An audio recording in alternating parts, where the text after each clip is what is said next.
makontrol, no, agad-agad, ha. At syempre ito yung energy, no, na hindi maitago, ha, yung mga emosyon, sama ng loob, tampuhan, no. At sa ngayon po, no, gusto mo lang naman magbago ang lahat, no. At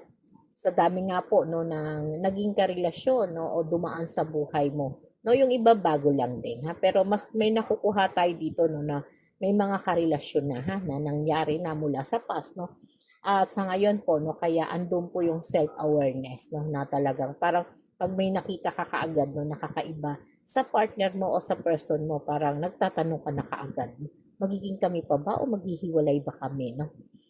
Sa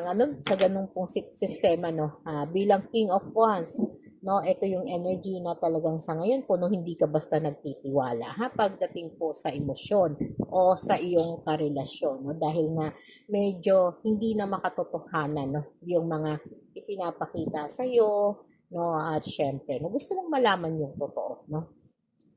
Dito po, no, kasi sa Seven of Wands, no, ito yung energy na parang sa huli po, no, kahit anong pagtatanggol at paglaban mo sa mga challenge na dumarating po sa connection ninyo ng person mo, no, ay talagang dumadating din po yung panahon, no, na hindi ka sumusuko, no, sa connection na to. Pero talagang ikaw pa rin po ang nasisisi, no, sa kabila ng lahat, no. At ito po, no, sinasabi pa rin po dito, no, nasa Six of Cups na nakastack po, no, yung energy mo mula sa past at sa mga ilang nakarelasyon mo na parang dumadating po, no, yung cycle paulit-ulit po, no, paulit-ulit kaya na parang nagka-trauma ka na sa pag-ibig, na parang dito feeling mo na abuso ka na, no, nasasaktan ka lagi, sinasaktan ka lagi, no, kaya talagang dito po, no,